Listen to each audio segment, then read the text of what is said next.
얼마 전에 백인미 간사가 우리 얼마나 더 남았냐고 그래서 2개 남았다고 했는데 졸업을 하고 나서 또 이렇게 길게 하니까 김도 빠지고 실증도 날만 합니다. 나도 이거로 그냥 끝내고 남들처럼 편히 쉽게 살고 싶지만 그럼에도 불구하고 너희들을 향한 그리스도의 사랑이 나를 강건하심으로 내가 죽기 전에 나의 마지막으로 또 너희들에게 마지막으로 굳이 또 추가해서 또 다음 강의들을 하게 된 것은 우리 주님이 무너질 예루살렘 성을 바라보면서 너도 오늘날 평화에 관한 일을 알았다면 좋을 뻔하였거니와 지금 내 눈에 숨기었도다. 이걸 가슴 아프게 내가 이 말씀을 너희들에게 그대로 같은 마음으로 내가 지금 이 강의를 하는 거다. 꼭 같은 심정으로 너희가 영에 관한 일을 알았다면 좋을 뻔하였거니와 지금 너희들 눈에 숨기었도다. 꼭 같은 심정입니다. 왜? 이제 더구나 세상 마지막 끝에 세상이 정신 못 차리게 혼란스럽고 혼잡하고 암담하고 우리가 예측할 수 없는 수많은 풍파들을 만날 텐데 그때 영을 모르고서는 아무것도 못합니다. 그래서 내가 너희들의 생사를 걸어놓고 정말 간절한 마음으로 내 마지막 유언과 같은 심정으로 다음 강의들을 이어가려고 합니다. 왜냐하면은 영에 대해서도 너무 모르기 때문에 또 알아도 너무 잘 모르고 있기 때문에 이제 너희들 강의 마지막으로 이게 영적 치유에 대해서 2번 강의하고 그 다음에는 지난번에 박혁 전도사 그 문제에 관해서 2번 강의함으로써 내가 살아 숨쉬는 동안 할 수 있는 마지막 말을 다 쏟아놓고 가겠습니다. 내가 부르다가 죽을 이름이요 하나님의 주권 언약 거룩 그것만 가지고 안 됩니다. 강 건너 불구경이요 액자에 걸어놓은 객관화된 지식 아무 의미가 없습니다. 그것이 바로 나의 신앙 고백이 되고 나의 신앙 고백이 되려면은 내 영적 치유가 되고 또 영적 치유가 됨으로써 가정 치유와 인간관계와 또 우리 신앙생활의 본질이 치유되고 변화됨으로써 하나님이 기대하시는 아름다운 선한 열매를 맺어야 되기 때문입니다. 영에 대해서 잘 모르면 아무것도 안 됩니다.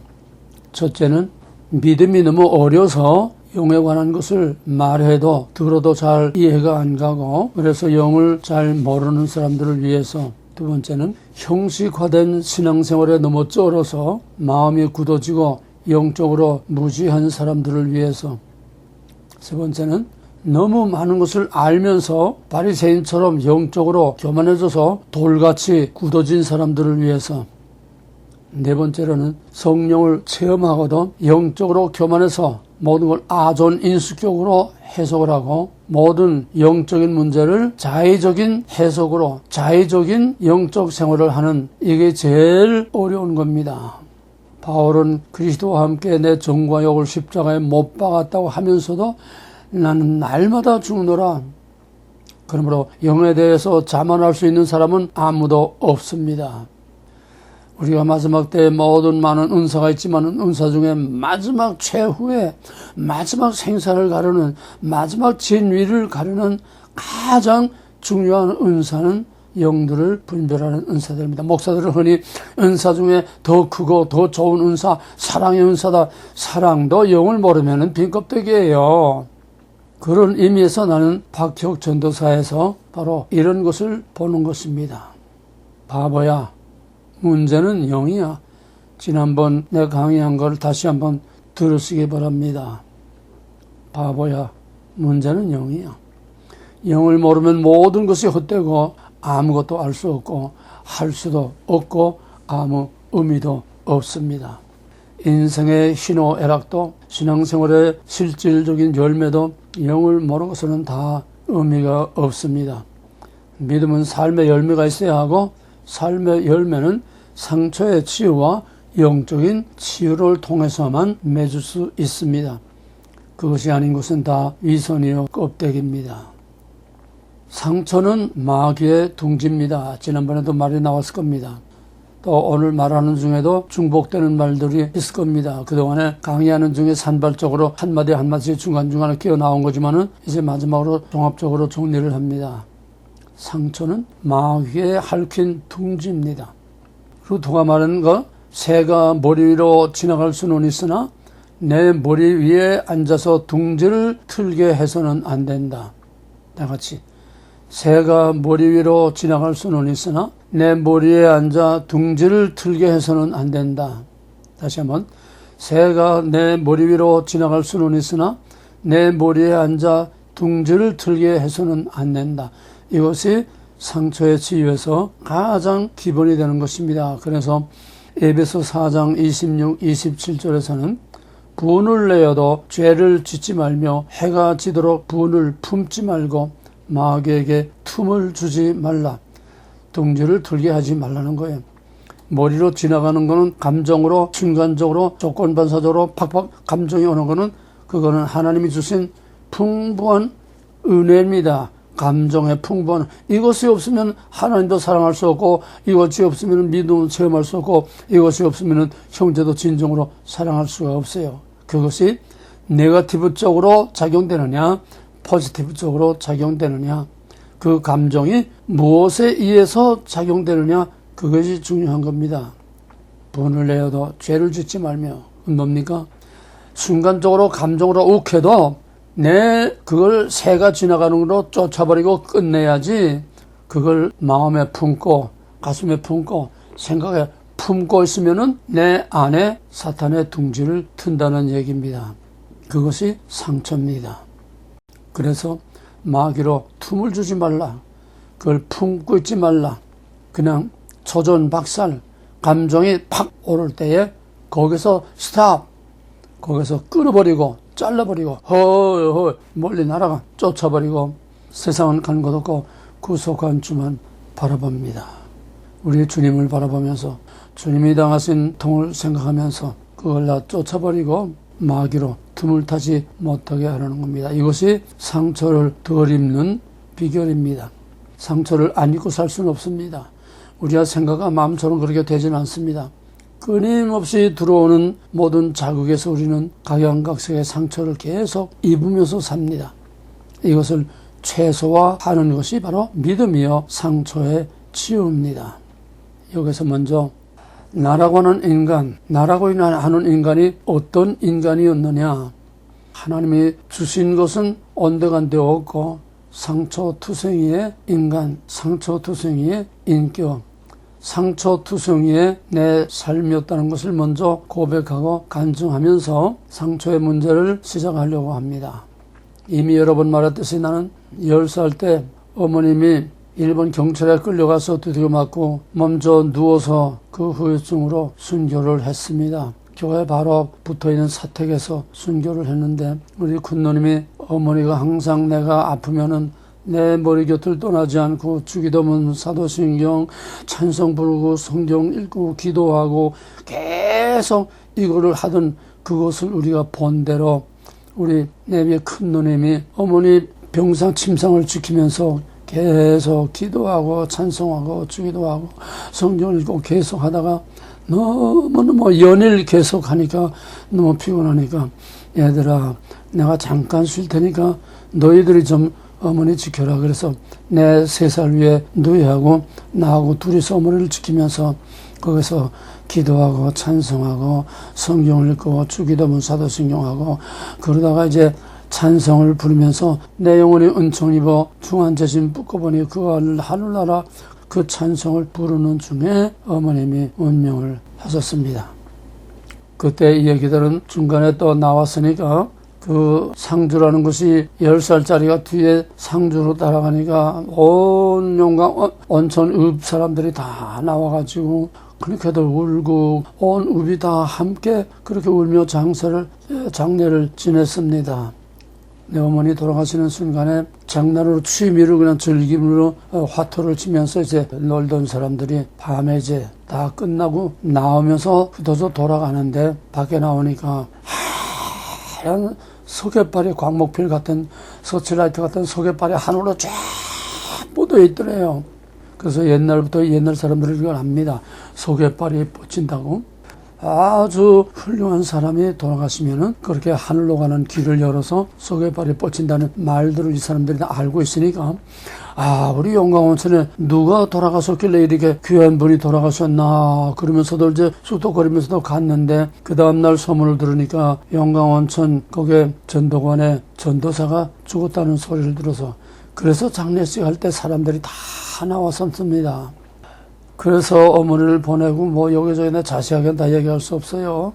그래서 이 집에 갔다 저 집에 갔다 하다가 그냥 어느 과수원 할머니가 또 미치던 할머니인데 거기 가서 언두막에서 그냥 보일 듯이 보이지 않는 따옥따옥 내 어머니 가신 나라 해지는 나라, 그냥 그걸 혼자서 울면서 그냥 그 노래를 부르면서 또 거기에 내가 수필을 계속 쓰면서 막 그러면서 지내다가 결국 이제 월남을 하게 됐어요. 뭐 자생가는 하나님이 정말 신령한 그런 종을 통해서 우리를 넘어가라고 해서 이제 넘어갔습니다. 그러니까 10살 때 어머니 돌아가시고 11살 때 해방이 되고 12살 때 이북에서 넘어왔습니다. 여섯말로 탈북이죠. 산을 넘고 강을 넘고 모가지까지 강물이 그냥 철렁철렁 하는 걸 그냥 넘고, 또 그 넘을 때에 그냥 막 기침이 나고 그래서 사람들이 나는 못 간다고 다 떼놓고 간다고 그러는데, 정말 기도해서 하나님 이 기침 딱 멈춰주세요 기도하고 가는데, 그 초소들 사이에 몰래 숨어서 나가는데 한 번도 기침을 하지 않고 무사히 우리 한 연합문명 한 그룹이 돼가지고 무사히 다 넘어와서 서울에 왔습니다. 자세한 말은 다 할 수가 없죠. 이것이 내가 어머니를 잃고 내 모든 것은 세상 것을 다 빼앗겼습니다. 어머니를 잃으니까 내가 가진 것이 아무것도 없어요. 모든 것을 다 빼앗기고 내게는 공허밖에 남은 게 없습니다. 세상이 내게서 모든 것을 다 앗아갔습니다. 기쁨도 없고 희망도 없고 어떤 내가 왜 살아야 하는지 의미도 모르고, 내게는 텅 빈 어머니의 그 텅 빈 자리, 그 공허하고 허전한, 바로 그 얼마 전까지 10살 때 어머니 아프기 전까지만 해도 어머니를 젖꼭지를 만지면서 자던 내가, 그때 심정은 말로 형언할 수 없습니다. 그 다음엔 이때 내가 처음 나라는 존재가 다 죽고 어머니와 함께 죽은 겁니다. 나라는 존재 이유가 없어졌어요. 그 다음 남한에 넘어와서 이제 6.25가 터졌습니다. 여기서 나는 2번 죽었습니다. 왜? 내 인생의 모든 것을 6.25가 깡그리 다 앗아갔습니다. 물론 내가 자원에서 학도병 나갔지만은 난 죽기 위해서 N손으로 그냥 국민학교 중퇴로 해가지고서 행정요원을 뽑히지 않으려고 그래가지고 자원에서 최전방까지 나가서 목숨을 걸고 싸웠습니다. 죽으려고 나간 겁니다. 여기서 내 인생은 꼴백 번 죽은 겁니다. 치열한 전쟁에 나갈 때마다 내 모가지를 빼서 사나 모가지 걸어놓고, 하나님 여기 내가 모가지 내놓고 걸어놓고 가니까 하나님 거두어 가시든지 또 돌려주시면 또 사는 거고요.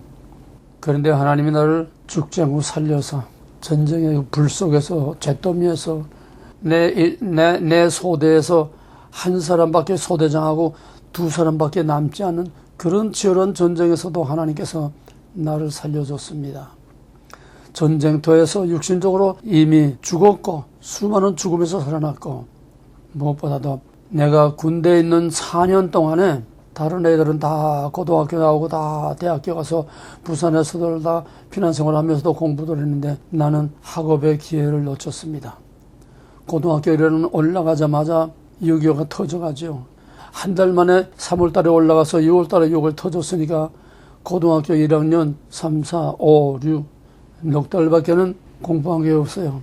그러고서는 군대에서 4년 만에 휴전이 되고 이제 4년 만에 제대해서 나오니까 나에게는 아무것도 없습니다. 그러니까 공허와 고독과 불면증과 신경쇠약으로 마치 완전한 정신병자가 돼가지고 그저 술만 퍼마시고 그냥 그저 사는지 죽는지도 모르고 그냥 길바닥을 헤매고, 불면증으로 그냥 밤에도 밤새 잠을 못 자고 이약국제약 다니면서 수면제를 모아서 한 주먹을 맞아도 죽지를 않고 잠도 안 들고, 정말 그때 말은 형언할 수 없는 그런 영적인 큰 고통 가운데 있었고, 대낮에도 방에서 천정을 쳐다보면은 거기에 천정이 그냥 시커먼 천정에서 그냥 그 마귀 새끼들이 말을 막 그냥 짓누르고 그냥 내가 견딜 수 없고 밤새 자지도 못하고 밤새 그냥 술만 갖다가 퍼먹고, 그때 형편은 내가 말로 다 할 수 없습니다. 제대하고 나오니까 딴 애들은 벌써 다 그때 우리 대광 출신들은 연대에서 입학시험 없이 학교 추천으로 그냥 다 무시험으로 받아줬어요. 우리 대광 우리 아이들은 연대에 그냥 어느 수준 이상 되는 애들 학교에서 추천서 써주게 되면 입학시험 없이 그냥 다 받아줬습니다. 내 클래스에 있던 애들은 다 연대 가고 다 대학에 가서들 다 졸업하고 직장 생활도 하고 무역회사도 들어가는데 나는 밑바닥이 없어요. 설 자리가 없어요. 그때는 하나님도 없습니다. 모태신앙이지만은 하나님도 없는 광야를 헤매면서 내 인격은 길바닥에 쭈그러진 콜라깡통처럼 쭈그러질 대로 쭈그레고 찢어질 대로 찢어지고 이 사람 저 사람 발뿌리에 채기는 돌뿌리 같이 이렇게 방황하면서, 그러면서도 내가 고1 넉 달밖에 못 댕긴 놈인데 서울대 석사학위 논문을 써줬어요. 그러면서 이제 사귄 친구지요. 그 다음에는 또 그 후에는 내가 어떻게 해서 이제 대학을 들어갔는데, 대학에 들어가서 박사학위 논문을 대한민국의 아주 저명인사입니다. 저명인사에 박사학위 논문을 써줘서 그 사람이 중앙대학교에서 박사학위 받았습니다. 그 다음에는 한국에서 아주 저명한 분의 책을 써줬어요. 책을 5권 한 지를 책을 써주고 나는 겨우 쭈꼬리만한 수고비만 조금 받고, 그러고로 대학을 졸업했는데도 이렇다 할 직장도 제대로 얻지 못하고 그래도 직장 생활을 하다가 그때도 여전히 방황하는 거죠. 내가 그 집에 그도 연탄도 들여주고 정말 내 책 쓰고 받은 돈들 그냥 그 친구한테 다 그냥 술 사주고 밥 사주고 그 집에 연탄 사주고 그냥 그렇게 해줬는데 그 친구한테 배신을 당했어요. 세상을 다 잃어버렸습니다. 그래서 스레바짝 끌고 시내 나왔다가 그냥 그 길로 서울역에 가서 이놈의 배웠다고 하는 놈들 문명이라는 것들 하고 이제는 나는 담을 쌓는다. 인생 밑바닥까지 내려간다. 그래서 부산에 가서 노동판에서 노동이라도 하면서 차라리 그런 놈들하고 내가 차라리 사는 거 낫지, 이런 배웠다고 하는 이런 놈들하고는 내가 이제 상종을 안 한다고 해서 스레바짝 부산에 갔더니 부산은 딱 떨어지니까 그때 돈 1,000원짜리 한 장이 있더라고요.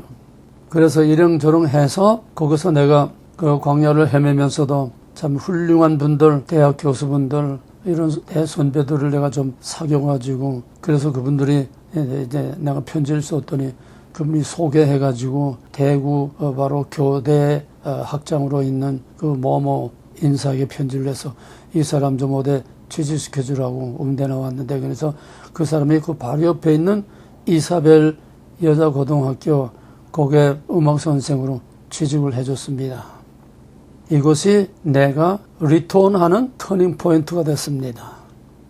찢어질 대로 찢어지고 터질 대로 터지고 뒤틀릴 대로 뒤틀리고 꼬일 대로 꼬이고 완전히 인격 파탄돼서 인간관계를 도저히 가질 수 없는 이런 상태에서 그 학교에 이제 취직을 해서 이제 가보라고 그래서 이력서를 써가지고 이제 그 학교 갔는데, 그때 오후에 애들이 다 이게 청소할 때야 그냥 하얀 스카프 쓰고 그냥 앞치마 두르고서 전부 창문에 매달려서 유리 닦고 전부 청소를 하고 있는데, 내가 교문에 운동장 교문에 딱 들어서니까 거기서 나를 만나는 애들마다 전부 자기 선생처럼 전부 머리 숙이면서 반갑습니다, 반갑습니다, 반갑습니다. 만나는 애들마다 다 그래요.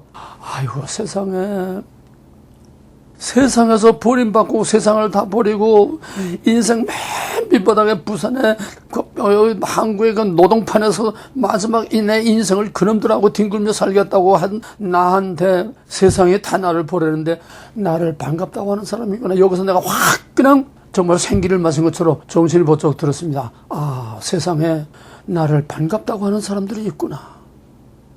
여기서 내 마음에 한 줄기 빛이 들어왔습니다. 그러고 이제 그 학교에 취직을 해서 이제 음악 선생 노릇을 하고 있는데, 그때 부산의 기독교 학교 연합 예배가 그 구덕 경기장에서 운동장에서 연합 예배가 있었는데, 그때 우리 학교에서 그게 합창을 맡았어요. 찬양을 맡았죠. 그러니까 그때 뭐 이 학교도 이제 개교한 지가 한 2, 3년밖에 안 돼요. 아주 어린 학교죠. 그러니까 고등학교 전부 합해야 500명입니다. 그래서 공부 시간에 이제 음악 시간에 다 연습을 시켜가지고 강당에서 전체 이제 연습을 하는데, 거기서 이제 500명 찬양을 연습을 하는데, 교장 선생이 여자인데 나하고 동갑이에요. CCC 간사 출신인데, 부부가 다 CCC 간사 출신인데, 남편은 목사님이고 이사장이고 아주 부산에서도 존경받는 아주 경건하고 점잖은 분이세요. 또 이 부인은 나하고 같은 평양 사람인데 아주 나이스하고 아주 깨끗해요. 사람이 아싸라요. 정말 깨끗하고 아싸래요. 근데 합창 연습을 하는데 이 교장이 자기 손으로 들지는 못하고 그 사무실에 여자 직원한테 차판에다가 커피를 끓여가지고 그 직원하고 같이 들어와서 합창 연습하는데 나한테 그 커피를 그 교장이 주더라고요. 여기서 버림받은 인생을 반갑다고 하는 그런 사람들이 있는가 했는데, 이제는 교장이 나한테 커피까지 갖다가 이렇게 대접하는 이걸 보니까 세상이 다 나를 버린 건 아니구나. 세상에도 살 수 있는 발붙이는 곳이 있겠구나. 그때부터 내가 돌아서기 시작했습니다. 그래서 지금도 그 교장 잊을 수가 없고 그 이사벨을 잊을 수가 없어요. 왜? 내 인생의 최악의 밑바닥에서 내게 희망을 주고 빛을 주고 생기를 주어서 나로 다시 살게 하는 그런 나의 터닝 포인트가 됐기 때문에. 근데 그 교장 내외가 얼마나 그 CCC에서 받은 훈련이 얼마나 깨끗하고 얼마나 정말 양심적이고 얼마나 사랑으로 그 교사들을 사랑으로 다 이렇게 베풀고, 정말 거기서 내가 완전히 그 인격에, 신앙 인격에 완전히 내가 녹아버렸습니다. 그래서 결국은 거기서 결혼까지 해가지고 서울로 일에 올라왔습니다. 올라오기 전에 그 학교에서 이제 있으면서 내 첫 아들을 낳았어요. 집사람이 첫 아들을 낳았는데 목도 가누지 못하는, 앉지도 못하는, 그냥 목이 이렇게 저렇게 목도 가누질 못해요. 뇌성마비입니다. 하늘이 무너졌습니다. 네, 광야 같은 인생이 이렇게 헤매다가 이제 겨우 정말 절망해서 겨우 이제 새로운 꽃을 피우고 새로운 싹이 나는 이런 결혼의 하나님의 첫 선물, 첫 열매를 받았는데 이게 가망이 없는, 치료의 가망도 없는, 이 아이를 어떻게 기를 수조차 없는 이런 아이를 내가 하늘이 무너졌어. 내 심은 죄값대로 내가 거두는구나. 내 죄값으로 첫 열매가 이렇게 저주스럽게. 그래서 지금도 자다가 그 아이 생각만 나면은 내가 지금도 그렇게 피가 거꾸로 돌고 그렇게 마음이 아픕니다. 결국은 서울에서 그때 내 인생의 광야기 한복판을 갈 때인데, 얘가 감기가 들어 폐렴이 들러서 애가 기침을 하고 애가 정말 못 견디게 간신히 어떻게 돈을 조금 꾸며가지고 해서 이제 저 청량리에 안 씻겨 그 병원에 이제 갔는데 폐렴이래요. 뭐 약을 줘주는 걸 갖다가 뭐 먹는데 그 가지고 기별이 갑니까? 결국은 두 번 다시 약도 못 먹고 두 번 다시 병원도 못 가고 그대로 숨을 거뒀습니다.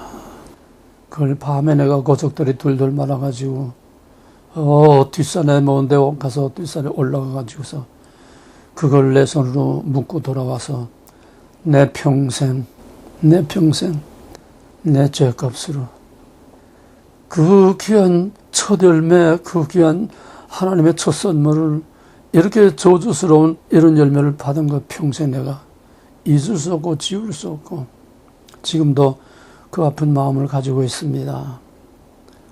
뭐 이거 자세히 다 긴 얘기 하지 못합니다. 그러고서 인생 최악의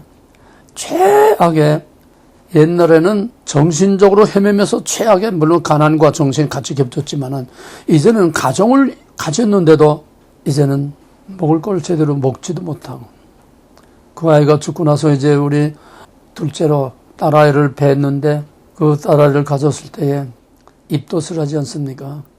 우리가 2층 옥탑방에 겨우 한 칸 방에 겨우 얻어서 살고 있었는데 여름에 거기에 리어가에 이제 딸기 장사들이 와가서 딸기를 파는데 그 입덧을 하는데 그 딸기가 그렇게 먹고 싶더래요. 그 딸기 한 토를 먹이지 못했습니다. 그리고 그 딸이 낳는데 젖이 없어가지고 애미가 뭘 먹어야 젖이 나오지요. 자꾸 빨면 피밖에 안 나오고, 약국에 도둑질을 해서라도 그 분유 깡통 하나라도 훔쳐서라도 그거라도 먹였어야 하는데 그 짓조차도 하지 못하고, 결국은 우유 한 모금을 못 마셔보고 할매가 암죽을 써가지고 먹으면서 그렇게 자란 아이입니다. 그렇게 자라는데 어떡합니까? 그래도 피아노 한 대는 가지고 있어서, 이게 내 재산 목록 1호인데 이 피아노를 가지고 있어서 이거 가지고 그래도 어떻게 좀 밥이라도 먹어볼까 해서 이제 밖에다가 그 담배가게 간판만한 조그만 간판에다가 피아노 써붙이고 있으니까 하나 둘 오더라고요. 그래서 그때 뭐 피아노 레슨 불과 몇 분도 하지 않는데, 예를 들어서 피아노 레슨 한 달 레슨비가 1,000원이라고 하면 나는 그때 이거 지금 기억이 안 나요. 비교하는 겁니다. 나는 이제 5,000원을 받았어요. 이거 나는 음악 전공인데 어떻게 아마추어 하고 같이 하겠느냐. 한국 사람들은 더 비싸야 좋아합니다. 그러니까 5,000원에도 오더라고요. 그런데 딱 4사람이 오는데, 어린아이하고 학생하고 이제 어른하고 딱 4사람이 오는데, 그러니까 2만 원 아닙니까? 4, 5, 20. 근데 이미 타 먹은 갯돈이 얼마인가 하면은 3만 원이 매달 나가요. 마이너스 10,000원이지요. 내 카메라고 옷이고 시계고 맨날 전당 보들락 날라가고. 그런데 어떻게 살았는지 몰라요. 마이너스 10,000원 가지고 비비대며 하여튼 살았습니다. 그런데 집사람이 그 동네에 조그마한 교회에 부흥회를 갔다 오더니 토요일날 이제 마치고서 토요일날 밤에 와서, 여보 우리 11조 해요. 뭐요? 내 속에서 주먹 같은 게 푹 올라오는데 뭐요? 11조? 지금 매달 2만 원 수입에 3만 원 갯돈이 나가는데 거기서 또 무슨 11조? 속에서 그냥 뭐가지가 욱하고 올라오는데, 그래도 모태신앙이라 하나님이 두려워서 꾹소리 못하고 할 수 없지 뭐. 체념을 하고 있어요. 아침에 애를 들쳐오고서 이제 교회 가려고 다 했는데, 여보 11조 5,000원 합니다. 뭐야? 하늘이 다 무너지는 거예요. 그러면 3만 원 지출에다가 10,000원 마이너스에 5,000원 11조 내면은 15,000원, 이건 계산이 안 되는 삶이죠. 그래 하나님이 들어와서 어떡합니까? 교회 가서 이놈의 11조 내는 게 억울해가지고 말도 못하고 속으로 끙끙거리면서 예배가 됩니까? 집사람 오기에 그냥 11조를 그때부터 바쳤습니다. 11조를 몇 번 바쳤는지 모르는데 11조를 바치면서 결박이 풀어졌어요. 내가 밖에 직장에 나가게 됐습니다. 그 다음에 집사람이 또 직장에 간부로 취직이 됐습니다. 이때부터 풀리기 시작하고 열리기 시작해서 광야의 그 혹독한 광야길이 이제 끝나기 시작했습니다. 그 다음에 내가 이제 은혜를 받고서, 자세한 얘기는 다 못해요. 이제 기도원에 가서 이제 은혜 받고서 성령을 받아가지고, 이제 나중에 조금 나옵니다만은, 교회에서 성령의 바람이 막 일고 나니까 그냥 목사님이 맨날 시간마다 그냥 나를 때려 부시는 설교만 하고, 그러면서 내가 그 기도원에 2번, 3번 연달아 올라갔어요. 거기서 내가 콜링을 받고, 성령의 체험을 하고 콜링을 받고, 그러고서 이제 내려와서 신학을 하고 나서 이제 목사 안수 받기 전에 40일 금식을 들어갔습니다. 그때 내 체중이 43kg. 여자들 체중만 한 거죠. 뼈다고 하고 가죽밖에 없을 때입니다.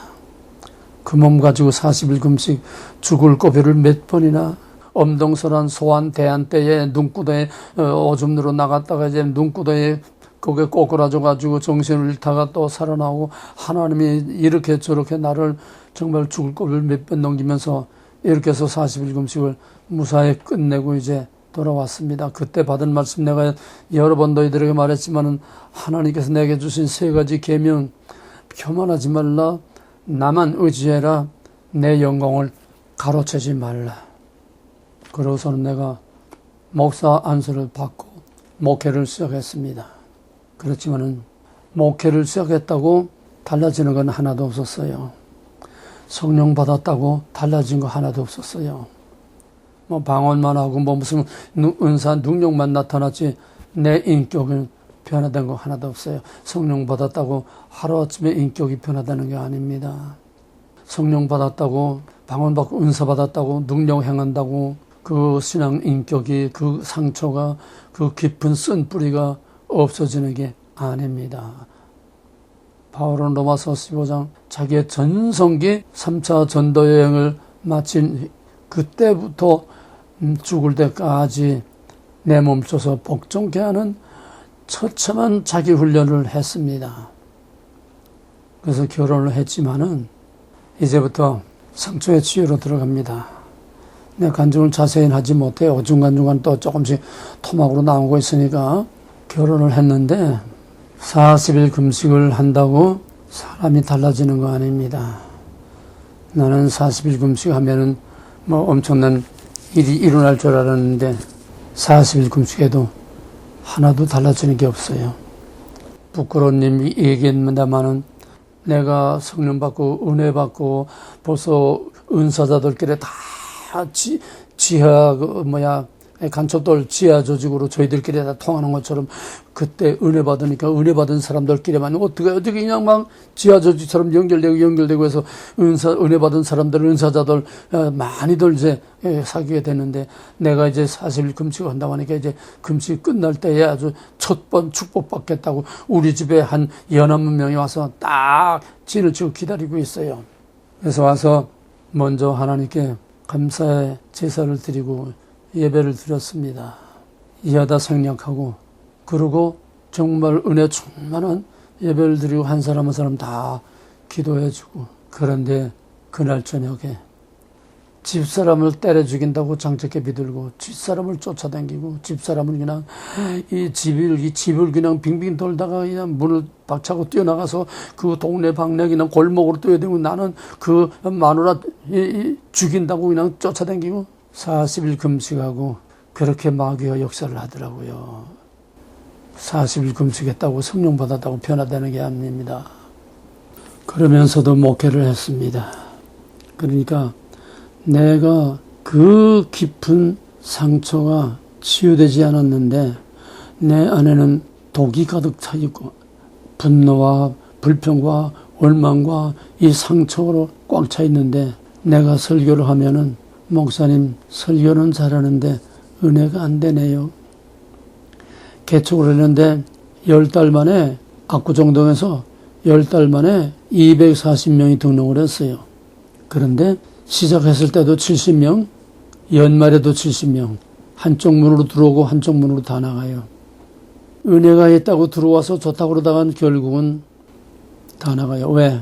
내 안에 상처가 꽉 차가지고 내가 암만 설교를 잘하고 어떤 설교를 잘하고 은사와 능력이 나타나도 그것이 열매가 되지 않습니다. 한 문으로 들어왔다 한 문으로 다 나가요.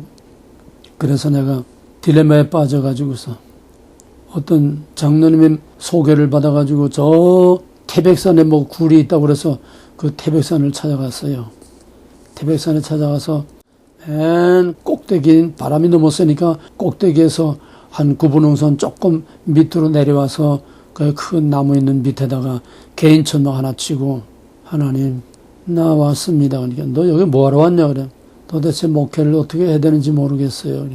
나처럼 해라. 아니 내가 어떻게 예수님처럼 어떻게 합니까?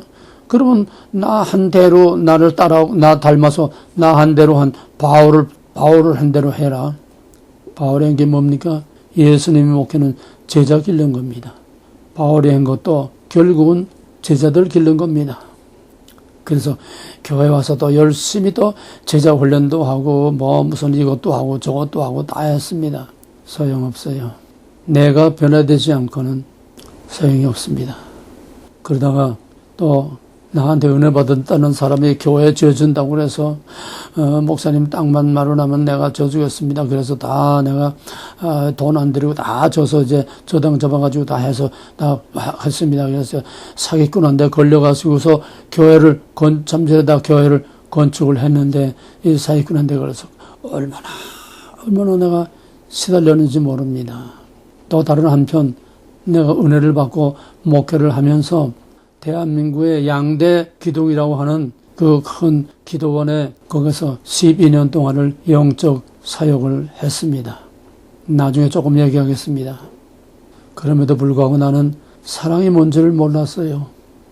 사랑을 언제나 사랑을 10살 때까지밖에는 어머니 사랑을 받은 게 없는데 그 다음에는 그 사랑마저도 짓밟히고 짓이기고 찢기고 핥히고 다 상처투성이로 다 그냥 망가졌는데 내게 사랑이 어디에 있겠습니까? 나는 사랑이란 말을 제일 싫고 제일 증오하고 사랑이란 말을 듣기도 싫고 하기도 싫고 두렵고 무섭고 가증스럽고 겁이 나요. 그래서 나는 목회하면서 사랑이란 말을 일부러 할 수 없었습니다. 우리가 우리의 죄를 사해준 것 같이 우리 죄를 그걸 못하고 그냥 스킵해서 넘어가곤 했어요.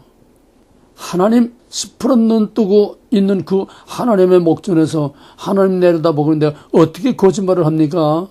내 안에 그냥 불평, 원망, 미움, 시기, 인해 뒤틀릴 대로 틀리고 깨질 대로 깨진 그 상태에서 어떻게 그런 설교를 안 할 수는 없어서 했습니다만은 그러다가 이제 1995년에 내가 94년 아르헨티나에 거기에 이제 우리 형님이 있어서 거기에 이제 형님도 만날 겸 이제 갔는데 내가 그 워싱턴 DC에서 꼭 12시간이 걸려요. LA에서 한국 가는 거나 똑같아요. 12시간 비행기 안에서 계속 하면서 하나님 내게 사랑이 뭔지를 좀 보여주세요. 사랑이 뭔지를 좀 알려주세요. 내게 사랑이 뭔지 하나님이 나를 진짜 사랑하는 건지 안 하는 건지 내가 입을 딱 벌리고 담을 수 없도록 하나님이 나를 사랑한다는 증거를 보여주세요. 그리고 기도하면서 갔습니다. 근데 거기 가서 세계 3대 폭포라고는 이곳 폭포를 이제 형님이 안내해서 2박 3일 거기는 이제 세 나라가 겹쳐 있어요. 아르헨티나하고 파라과이하고 브라질하고 폭포가 하도 범위가 넓어서 세 나라를 끼고 있습니다. 그러니까 2박 3일 해야 거기서 구경을 할 수 있어요. 그런데 우리 형님이 이상하다는 거야. 자기가 거기 올 때마다 비 안 온 때가 오고 여기는 항상 그냥 수증기가 많고 항상 비가 오는데 어떻게 내가 오니까 비가 하나도 안 오고 하늘이 쨍쨍 맞고 이런 날은 처음이라는 거예요. 하나님이 나와 함께 하는 걸 보여준 겁니다. 나만 아는 거죠. 그 다음에 거기에서 부에노스아이레스에서 어느 교회에서 이제 형님이 속에서 부흥회를 하는데 아침 예배, 저녁 예배, 새벽 기도, 아침 예배, 저녁 예배, 새벽 기도. 아니 첫날 첫 시간부터 나는 사랑이라는 사자도 무서워서 입에 못 내고 사랑이라는 사자도 내가 싫어서 입에 못 내는데 첫날 첫 시간부터 사랑이라는 주제를 가지고 계속 설교하는데 첫날부터 끝날까지 사랑에 대해서 얘기하는데 그냥 나도 울고 거기 사람들이 다 울고 우리 형수님들도 다 울고 그냥 나 매 시간 그렇게 우니까 교인들이 전부 다 눈이 시뻘겋고 눈 등에 퉁퉁 부어가지고 다니니까 낮에 사람들이 너 왜 이러냐고 사람들 자꾸 너 그런 게 있어 우리 교회에 좀 부흥하는데 이렇게 은혜가 있다고 그래가지고 이제 사람들이 꼬여드는데 일주일 내내 그냥 사랑으로 완전히 박살을 냈어요. 하나님이. 그때부터 내가 겨우 사랑의 싹이 트기 시작해서 하나님의 사랑을 조금씩 내 안에서 자라가기 시작을 했습니다. 지금 두란노에서 너희들 내가 말끝마다 사랑한다 사랑한다 이게 보통 말이 아니에요. 한 송이 국화꽃을 피우기 위하여 그렇게도 서작새는 울었나 보다. 이 사랑이란 말 한마디 하기 위해서 하나님께서 나를 50년 동안 뒹굴리다가 결국은 두란노를 70이 돼서 두란노를 시작하고 나서 겨우 옥이 6기 때 와가지고서 겨우 사랑이란 말을 하기 시작을 했습니다.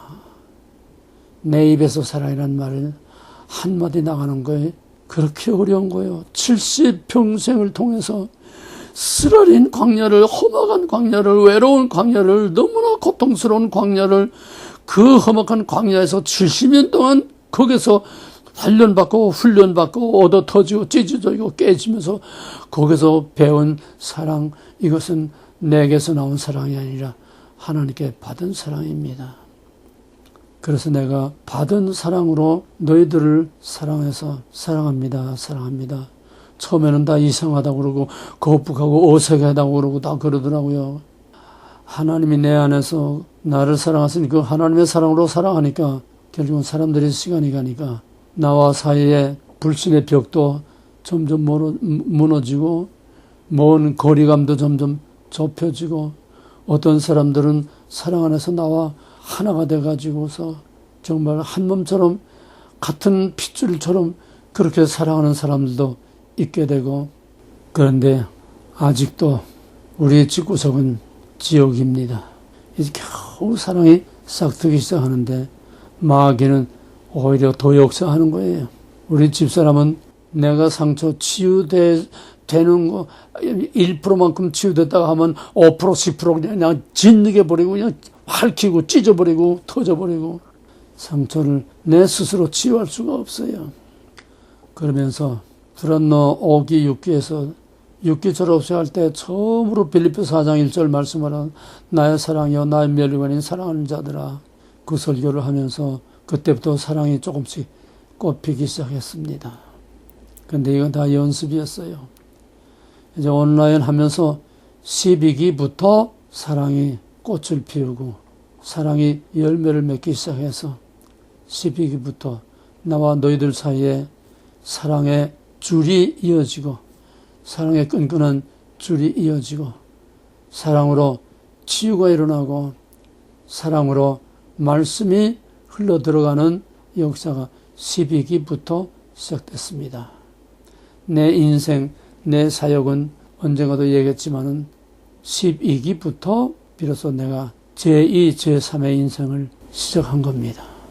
한 송이 국화꽃을 피우기 위하여 70년 동안, 아니 80년, 90년 동안 그렇게도 서쪽새는 울었나 보다. 지금 너희들은 그런 쓰라린 광야 80년, 90년의 열매를 너희들은 지금 털도 안 뜨고 그냥 젖을 빨아먹고 있는 거예요. 그러니까 내가 너희들에게 피를 토하듯이 짜매기는 이 젖을 너희들이 100분의 1이나 제대로 그걸 받아먹고 소화를 시키겠냐? 요즘은 시국이 이렇게 돌아가니까 이제 금년부터 설교를 시작했습니다. 맨 처음에는 기독교란 무엇인가? 그거로부터 시작해가지고 빛의 창조에 감춰진 하나님의 비밀 시리즈로 쭉 하다가 이제는 너무 시국이 급박해지니까 계속 연달아서 시국에 대해서 우리나라의 위기에 대해서 계속 설교를 하는데 이거는 그냥 설교가 아닙니다. 내 평생에 이렇게 힘든 설교를 해본 적이 없어요. 왜? 이렇게 무서운 영적 싸움을 해본 적이 없다는 거죠. 바보야, 문제는 영이야.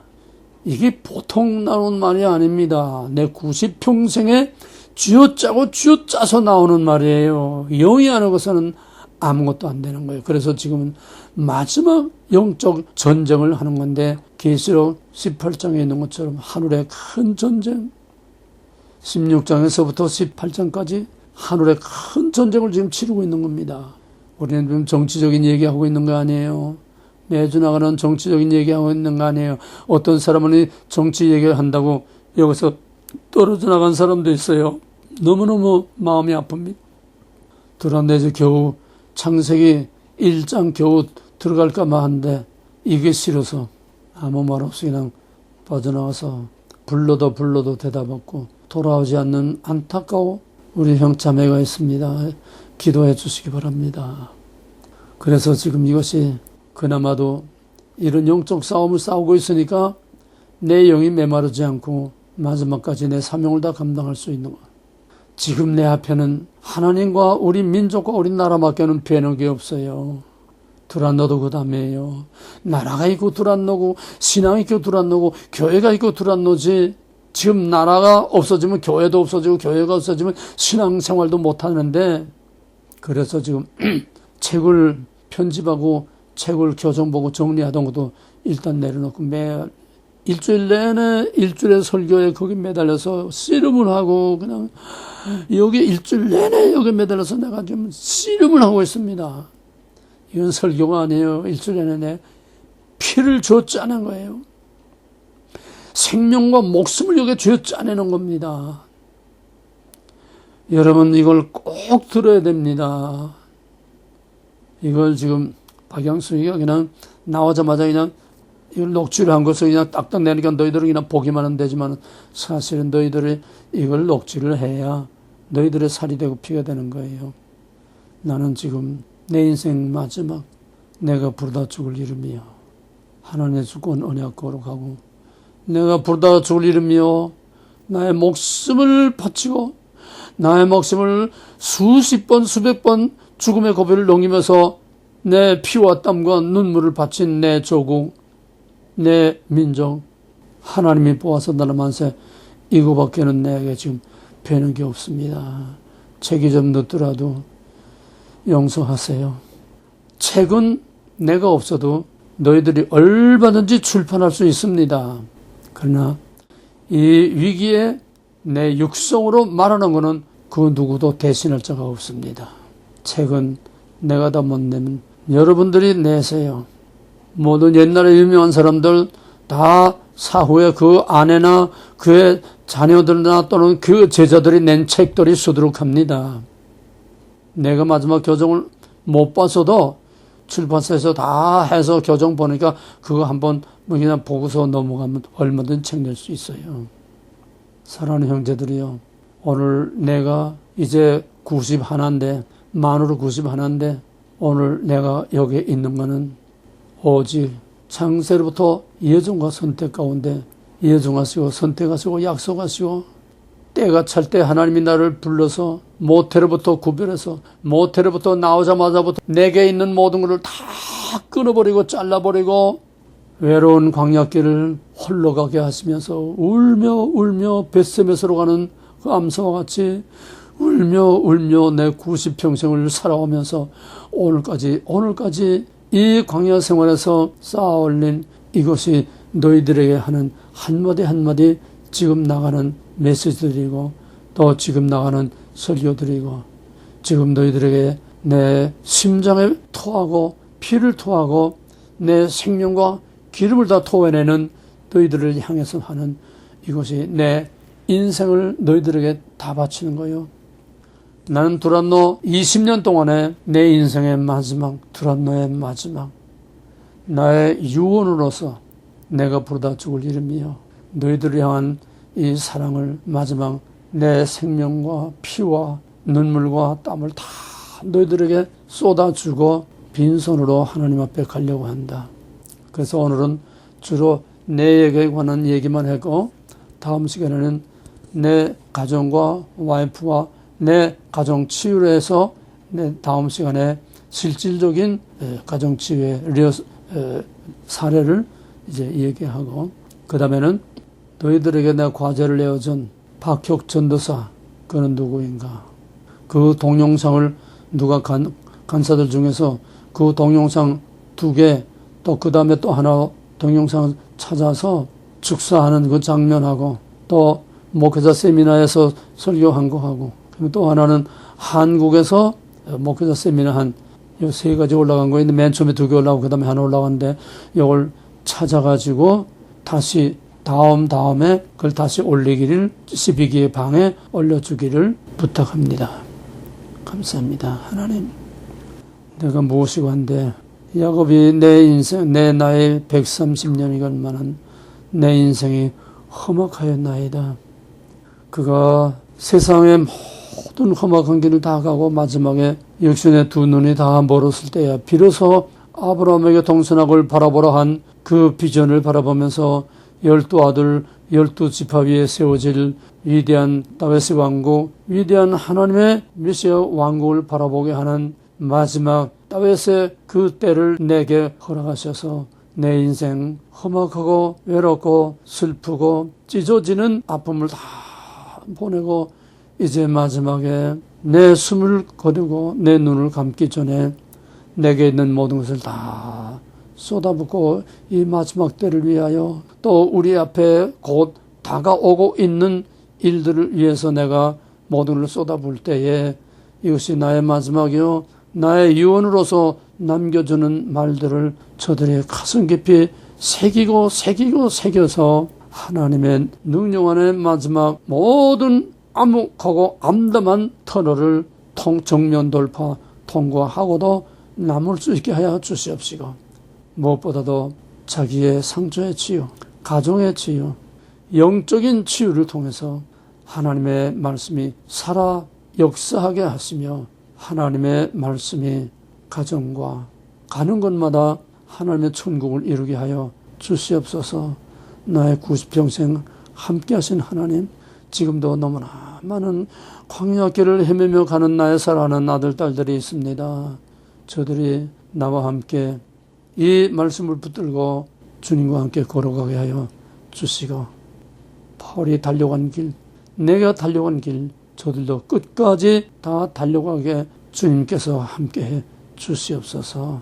나의 왕, 나의 주, 나의 하나님 되신 예수 이름으로 감사하며 간절히 기도하옵나이다. 바울의 마지막 신앙 고백, 내가 선한 싸움을 싸우고 내 믿음을 지키고 나의 달려길을 달렸으니 이제 나를 위하여 예비하신 의로운 재판장께서 나를 위하여 예비하신 의리의 멸류관을 바라보는데 이뿐만 아니라 이와 같은 모든 자들에게니라. 바울의 마지막 인생의 신앙 고백, 마지막 인생의 총결산, 마지막 신앙의 총결산, 이것이 곧 내가 너희들에게 주는 내 마지막 말이다. 나의 달려갈 길을 여기까지 달려오고 정말 무신론에 가까울 정도로 험악한 길을 헤매다가 여기까지 달려오게 하시고 믿음을 지키게 하셔서 여기까지 오게 하신 나의 의로우신 하나님, 나와 내 뒤를 따라오는 사랑하는 모든 나의 사랑하는 자녀들 위에도 이제로부터 영원토록 함께하여 주시기를 간절히 바라옵고 나의 왕 나의 하나님 예수 이름으로 감사하며 간절히 기도합나이다. 아멘.